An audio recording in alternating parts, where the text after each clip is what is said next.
Welcome to Daddy's Pet Talk. Ikaw at ang pet mo, ang bida rito. Siyempre, nandito ngayon tayo sa Parañaque City. Siyempre, may interview tayo ang ating idol. Talagang sinadya natin itong siyang puntahan. Siyempre, pupasukin natin sa kanilang bahay at kung anong meron dito sa loob nito. Ito ang inyong Daddy Wax ng Daddy's Pet Talk. Dahil sa Daddy's Pet Talk, ikaw at ang pet mo, ang bida rito. Kung alam nyo lang, talagang dinayo natin dito. Siyempre, ang dinayo natin, kung kilala ito ng mga kapet community sa mga kapetok natin. Yan o. Siyempre, nandito tayo ngayon sa... Siyempre, sir, pwede mo bang ipakilala ang iyong sarili? Dahil alam kong kilala ka na. Dahil ang dami mong guesting. Ako si Kuya Honard Bird Trick Show, kung tawagin Bird Trick Show, dahil nga malimit po tayo mag bird tricks sa mga event. Ayan po, Kuya Honard po. Yun. Eto si Sir Kuya Honard, matagal ko na itong inaawitang talagang interviewin kasi idol talaga natin to. Bago pa lang tayo nagbablog, siya na talaga yung gusto nating interviewin dahil nakikita ko kung gaano na ito kamahal, kung anong meron dito sa kanya ngayon.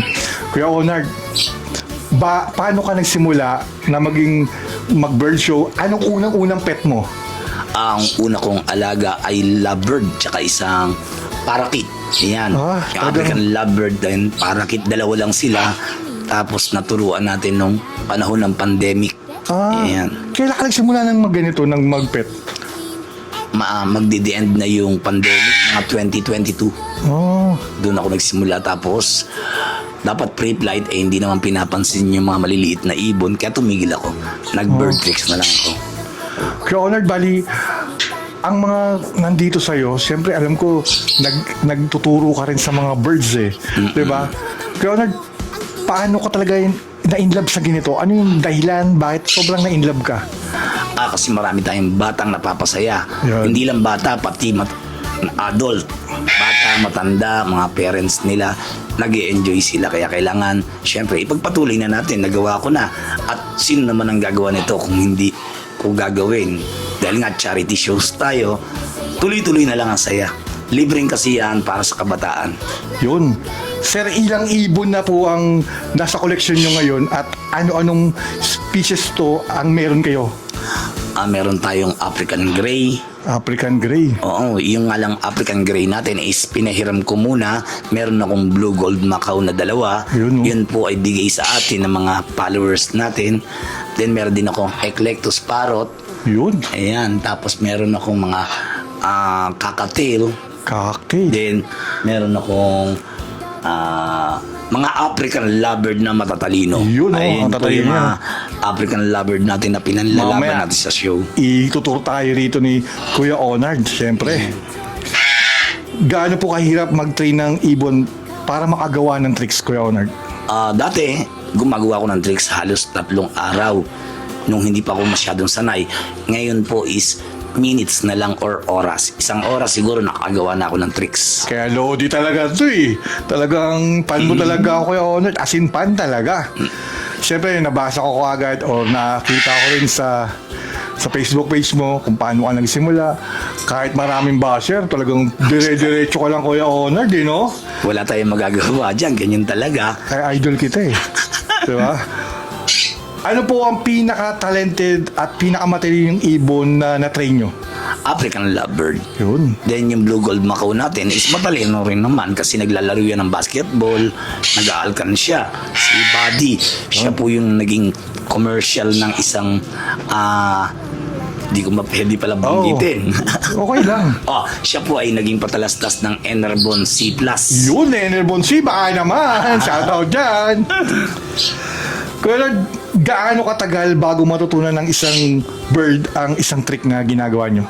Nasabi ko nga po kanina na dati 3 araw, 4 na araw, 1 linggo. Ngayon po is pwede ko nang kunin ng minuto or 1 hour. Lupit oh. Ato, ano po ang mga sikreto para magkaroon ng magandang relasyon at tiwala sa mga birds na natatrain mo, Kuya Honard? Observation. Number 1 yan. Kahit sa kalapate or kahit anong ibon, observation talaga. Tingnan mo kung ano yung ginagawa niya, then yun ang gagawin mong tricks para hindi kayo mahirapan. Ito, siyempre, may memorable kang event sa mga show. Ano yung mga pinaka-memorable mo na talagang, alam mo yun, alam ko, Kuya Honor, bihira magtanong sa inyo ito. Dahil talagang pinaghandaan kita eh. Yung memorable mong event na show. Memorable yung mga cancer patient. Oh. Pag nag-show ako doon, minsan, pag show ko ngayon, dati 76 pa sila, pagbalik ko is 30 na lang. So, nakakalungkot na makita yung mga bata na nawala na yung dati kong kasama mga bata. Ito kasi, sa mga nagbabasket kayo, Honor, pag nakilala nyo kasi ito eh. Hindi nyo kasi, ako, first time ko siya meet, pero lagi kami nag-uusap sa Messenger. Alam mo yung tao na talagang may malasakit, na may misinterpret, pero galing nito eh. Pag nakilala nyo talaga to, parang tropang maano nyo kay Kuya Honor talaga. Naku, welcome na welcome po kayo rito sa bahay ko. Yun oh, talagang pwede puntahan eh, no? Eto, may funny and unforgettable experience po ba kayo habang nagpe-perform kayo? Meron, muntik na akong mamatay kasi nahulog ako sa stage. Oh, Nawalan sa ako event ng, to? sa birthday, nawalan ako ng malay. Kaya lang nung magising ako, natawa din ako. Kasi kaatras ko ng kaatras, nawala na pala yung stage. Nahulog ako. Para ka palang si Smaglas ha, na biglang nawawala sa stage. Nawala. At Chris Aquino na biglang nahuhulog na lang. Eto po, ano po ang mga common mistake na mga first time bird owners sa mga nakikita mo, sir? Yung magpalipad sila ng outdoor without leash. Oh. Dapat kailangan talaga sa loob pa lang ititrain nyo ng walang leash. Pero pag sa dating sa labas, mag-leash po kayo. Kasi po, kapag po ang isang handpid ay nakawala, ang problema po niyan, hindi po sila sanay sa outdoor or hindi sila endemic bird ng Pilipinas. Correct. Ang DNR po ang maghahabol sa atin pag dumami po yan sa labas or hindi dadami ang African lovebird, 5 days lang yan mabubuhay sa labas. Talagang kailangan ingatang mabuti, no? Oo, kasi pag dumami yan, magiging aggressive sila sa atin. Kuya Honor, ano po ang mga ipapayo ninyo sa mga gusto magsimula ng bird keeping o bird training? Siyempre, maraming idol ka eh. Marami ka ng fans eh. Kailangan alaga yung kaya ninyo. Yung i-budget kayo, magsimula kayo sa maliit na ibon. Huwag po kayong bibili ng mas malaking ibon dahil mas mataas po ang maintenance niyan. Doon tayo sa mas mababang maintenance lang. Pero, once na umaangat naman kayo, depende kasi yan sa estado ng buhay. Dapat kung hanggang saan lang kaya mo, doon ka lang. Yun, yan si Kuya Honor, do. Kuya Honor, eto, ano po ba ang future plans ng Kuya Honor Bird Trick Show? Yung mga talagang alam ko matulungin ka sa mga cancer. Ano pa yung mga gusto mo pang mangyari at may pakita kung sino talaga yung Kuya Honor Bird Trick Show? Yung magsama-sama kami ng mga mag-iibon sa mga charity events. Hindi lang ako. Kumbaga, sama-sama tayo. Kasi kung ako lang po mag-isa, hindi ko yan kaya. Ito Kuya Honor, syempre marami ka ng fans, dami mong TV show guesting. Paano po kayo maaaring makontak para sa mga bird show events o inquiries? Kontakin nyo lang po ako sa aking Facebook page, Kuya Honor Bird Trick Show. Ayan po, meron po ako dyan free tutorial at meron din po akong training ng mga ibon. Kapag hindi nyo po matrain ng ibon nyo, kontakin nyo lang po ako sa Kuya Honor Bird Trick Show. Yun. Kuya Honor, pwede mo naman kami ilibot kung ano nga meron ka rito. Ayan. Na yung mga pangmalakasan mo. Ayan, ito. Ayun, oh. Nandito yung ating na si Buddy, yung Si ating Buddy. Blue Gold Macau. Yan, oh. Yan. Hindi na natin palalabasin si Buddy dahil nagpapahingan to kasi may TV guesting to kanina. Kaya makita nyo to sa FB page niya na lagi niyang kasama to sa mga training. Nilagay ko muna siya dyan kasi may tinetrain akong bago rito. Ito yung nanunuka nung nilabas Ito yung mo, no? nanunuka. Kasi mahirapan ako doon sa sulat kaya dyan ko siya nilagay. Pero ngayon, hindi na to nanunuka. Hindi na siya, handpid na siya. Kasi- Then, tapos ito yung ating rainbow lorikeet na Yun, oh. binigay sa atin dahil sa mga charity event na gagamitin natin. Wow, ganda-ganda naman nito. Tignan mo, very tame, Kuya Honor, da. Oh, very tame yan. Rainbow lorikeet. Then, ito naman si Sky na dinonate din sa atin. Tumamitan sa ito. Pina-adapt sa atin. Macau din to? Macau din yan. Yun, oh. Blue Gold Macau. Yan, oh. Kasi ako, Kuya Honor, si Daddy Wax, na ayoko rin galawin yung pananahimik nila, kaya ayoko ilabas kasi ayoko rin may stress sila eh. Kasi alam ko nagpapahinga tong mga to eh. Umaga, may respeto rin tayo sa mga animals na mga pets natin eh.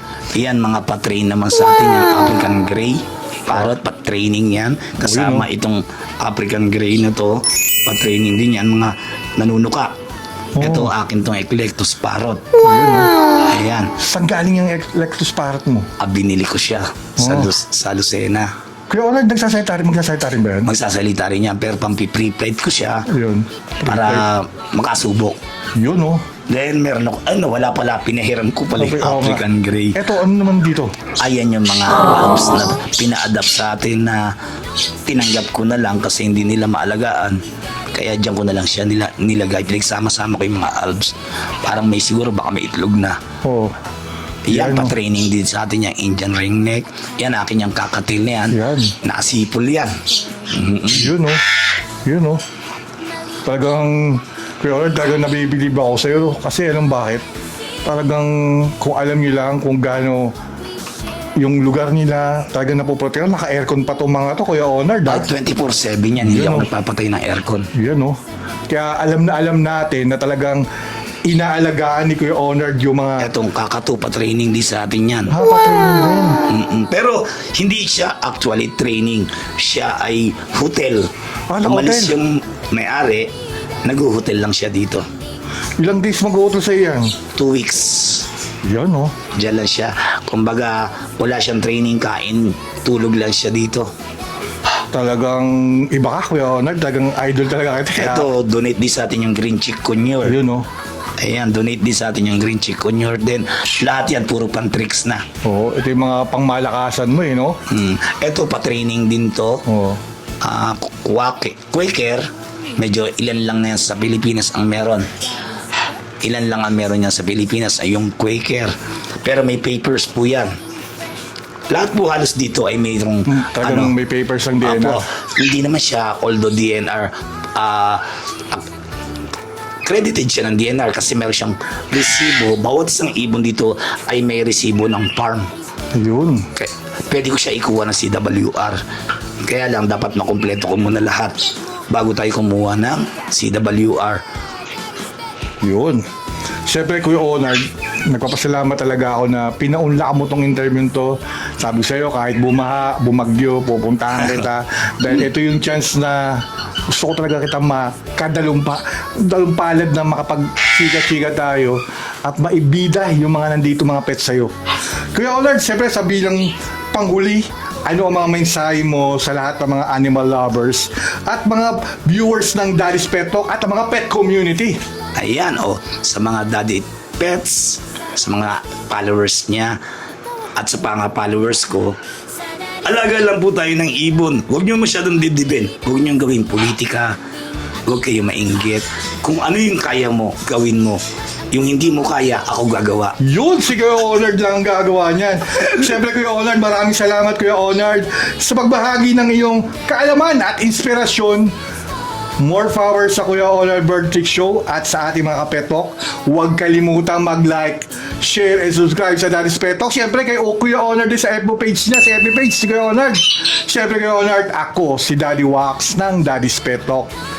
Ikaw at lahat ng mga pet na nandito, ang bida. Kuya Lord, baka may gusto bang mga pasalamatan dyan? Maraming salamat sa Daddy Pets Talk. Ayan, pakipollow din po siya. Please like and share. Maraming salamat po. Thank you, Kuya Lord. Ikaw at ang pet mo na